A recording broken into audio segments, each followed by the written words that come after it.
नमस्कार, आप देख रहे हैं कच्चा चिट्ठा। आपके साथ मैं हूं सबीना तामंग देशमुख। बेन्यामिन नेतन्याहू और बाइडेन के बीच ठन गई है। जो बाइडेन ने बॉम्ब देने से साफ इनकार कर दिया तो नेतन्याहू ने बिना अमेरिकी मदद ही रफा की तबाही की कसम खा ली। अब नतीजा सामने है। इजरायली डिफेंस फोर्स रफा को राख कर रही है।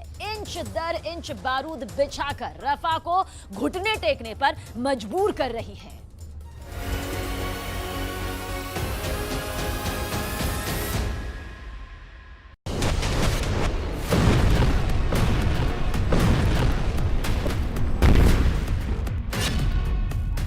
बाइडेन के बम के बिना, अमेरिका के विरोध के बावजूद, पश्चिमी देशों की धमकियां अनसुनी करके इजरायल का रफा पर घनघोर हमला जारी।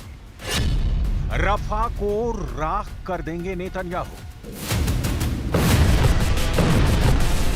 पिक्चर बिल्कुल क्लियर है। इजरायल को किसी की परवाह नहीं, उसका टारगेट सेट है।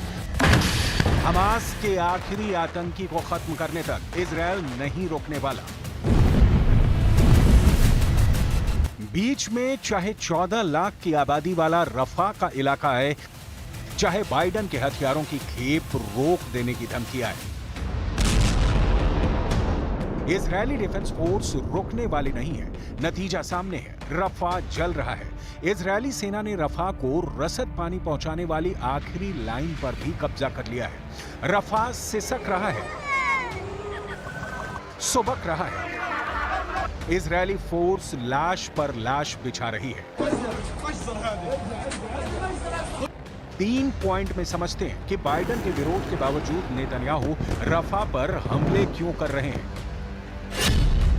पहला, इजराइल का कहना है कि रफा में हमास के 3 ब्रिगेड एक्टिव हैं। दूसरा, गाजा के दक्षिण में रफा से हमास के आतंकी फुल ऑन एक्टिव हैं। तीसरा, रफा के रास्ते गाजा को हथियार सप्लाई हो रहे हैं। בדרום הרצועה, במרחב מזרח רפיח, כוחות אוגדה 162 ממשיכים בלחימה נגד יעדי טרור והברחת אמצעי לחימה במרחב מזרח רפיח. הפעילות הזאת תומכת את המודיעין שהיה בידינו. חמאס השתמש במרחב מעבר רפיח לטרור. מצאנו במרחב מספר פירי מנהרות טרור שאנחנו חוקרים אותם וסורקים אותם בשעה. मतलब साफ है कि रफा पर कब्जा किए बिना गाजा का समूल नाश नहीं किया जा सकता।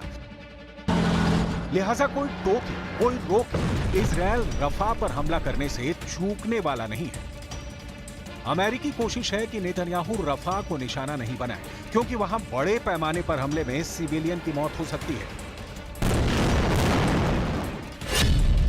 लेकिन क्या सिर्फ यही वजह है कि बाइडेन इजरायल को मदद करने के कदम अब पीछे खींच रहे हैं? As you all know, obviously last night the President outlined what has been our policy on Rafah, that his support for Israel's defense is ironclad, and Israel has every right to go after Hamas and those responsible for October 7th massacres. What we do not support is a major ground operation in Rafah, a city now sheltering over 1 million people, since we believe there are better alternative ways to go after Hamas.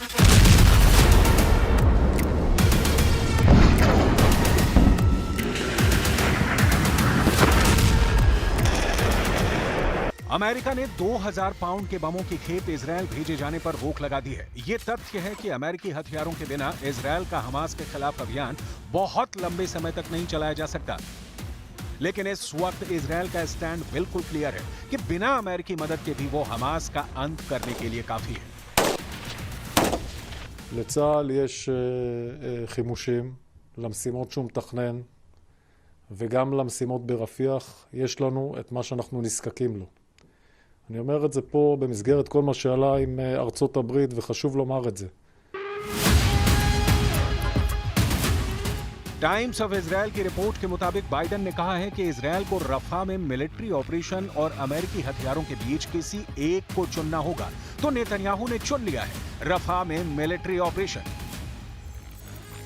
पिछले 7 महीनों से जारी जंग के बीच ऐसा पहली बार हुआ है जब अमेरिका ने इजरायल को हथियार सप्लाई से इनकार कर दिया है।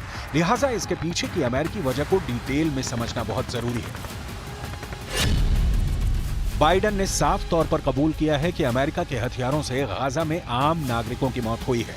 अमेरिका का मानना है कि इजरायल अमेरिका से मिलने वाले बमों का इस्तेमाल रफा के रिहायशी इलाकों में हमलों के लिए कर सकता है।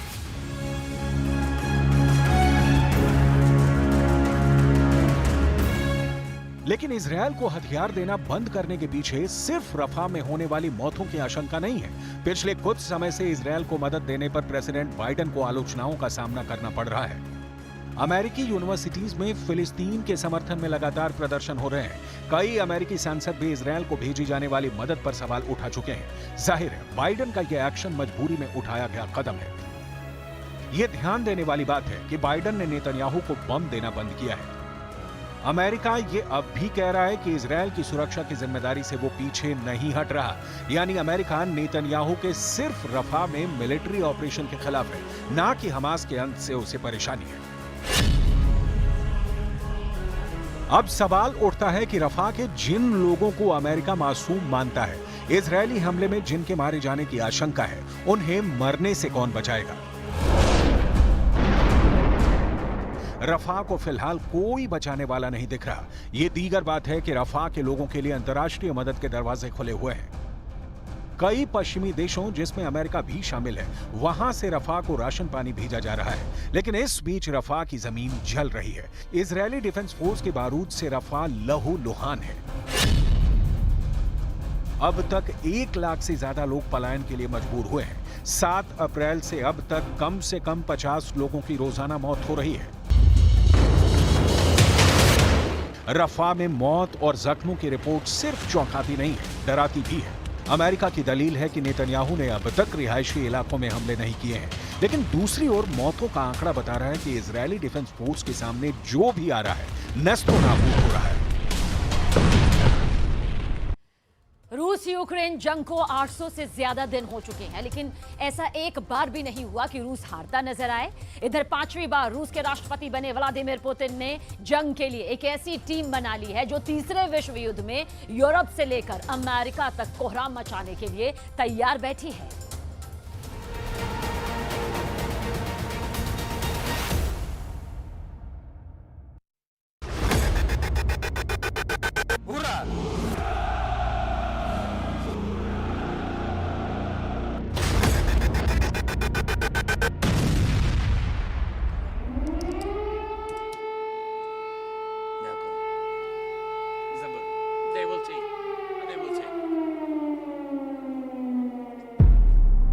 पुतिन ने बोला हुर्रा, कीव में बजा siren. За победу! Ура! Забыл. They will take. They will take.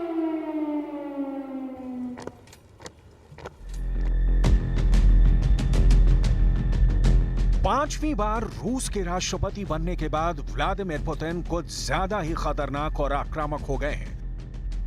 Putin के तेवर और बॉडी लैंग्वेज आज ऐसी हो चुकी है जिसे देखकर साफ लगता है कि वो रत्ती भर ना तो अमेरिका की परवाह कर रहे हैं और ना ही 32 देशों से बने नाटो से जरा भी डर रहे हैं।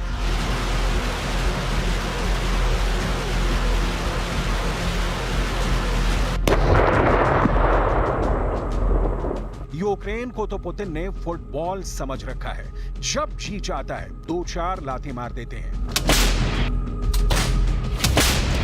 कुछ जानकारों का दावा है कि 800 से ज्यादा दिन की जंग के बाद पुतिन समझ चुके हैं कि पश्चिमी देशों की सैन्य क्षमता से कैसे निपटना है और रूस के पक्ष में अमेरिका के दुश्मनों को कैसे मिलाना है। यही वजह है कि 9 मई की विक्ट्री डे परेड में पुतिन ने साफ साफ धमकी दी है कि रूस आने वाले दिनों में यूक्रेन से लेकर यूरोप तक अपने मिशन को जरूर पूरा करेगा। इस धमकी का सीधा असर यूक्रेन की राजधानी कीव में देखा गया, जहां राष्ट्रपति जेलेंस्की और यूरोपीय संसद के अध्यक्ष रोबर्टा मेत्सोला को मीडिया से बात करते वक्त अचानक सुरक्षित जगह पर जाना पड़ा, क्योंकि रूस के मिसाइल और ड्रोन को लेकर बजे सायरन ने पूरे कीव में कोहराम मचाकर रख दिया। При збільшенні постачання зброї ми зможемо зупинити їх на Сході. Там зараз у них ініціатива. Це не секрет. Нам потрібно їх зупинити, забрати ініціативу в свої руки. Це можна тільки, коли в руках є щось міцне. Россия будет делать все, чтобы не допустить глобального столкновения. Но в то же время никому не позволим угрожать нам.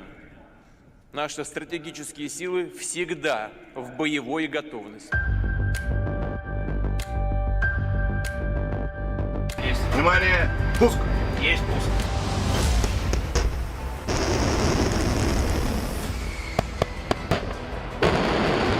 अब आप ये भी जान लीजिए कि 24 फरवरी 2022 से अब तक रूस यूक्रेन के कितने हिस्से पर कब्जा कर चुका है।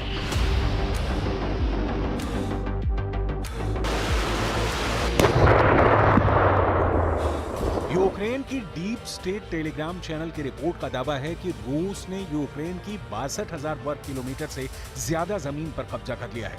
दावा तो यहां तक किया गया है कि रूस अब तक यूक्रेन के 5वें हिस्से पर कब्जा कर चुका है। यूक्रेन के डोनेट्स्क, खेरसोन, लुहांस्क और ज़पोरिज़िया इलाके रूस के कब्जे में आ चुके हैं। इधर आईएसडब्ल्यू का अनुमान बेहद चौंकाने वाला है। आईएसडब्ल्यू का कहना है कि रूस 1 लाख वर्ग किलोमीटर से अधिक इलाके को कंट्रोल कर चुका है। यानी कागजों में यूक्रेन जीत रहा है और जमीन पर रूस जीत रहा है।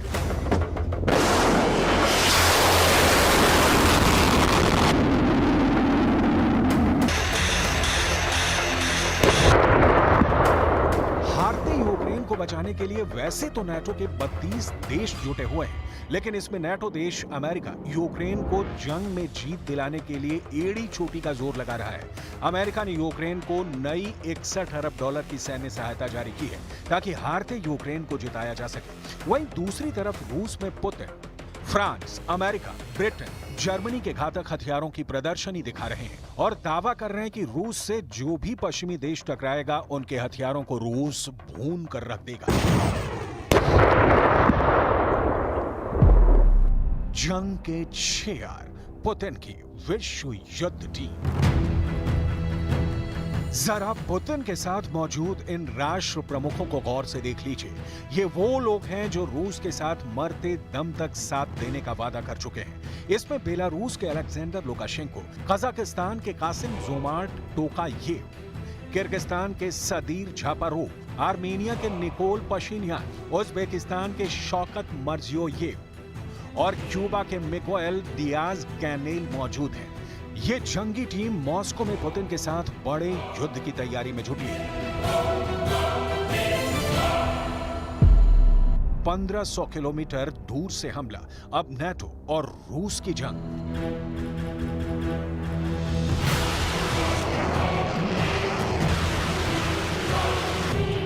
यूक्रेन और नाटो मिलकर भी रूस से जमीन पर सीधा मुकाबला नहीं कर पा रहे हैं। हालात ये हो गए हैं कि यूक्रेन 1500 किलोमीटर दूर से रूस में हमले कर रहा है। दावा किया जा रहा है कि जब से युद्ध शुरू हुआ है उसके बाद से यूक्रेन ने पहली बार 1500 किलोमीटर दूर से हमला किया है। यूक्रेन ने दक्षिणी रूस में 2 तेल डिपो को भी निशाना बनाया है। यूक्रेनी दावों के मुताबिक कीव के ड्रोन ने रूस के दक्षिणी कास्त्रोडार शहर में अनापा शहर के पास 2 तेल डिपो पर भी हमला किया है, जिससे रात में बड़े पैमाने पर आग लग गई। इधर पुतिन के बेहद वफादार रूसी गणराज्य के चेचन्या नेता रमजान कादिरोव ने बड़ा दावा किया है।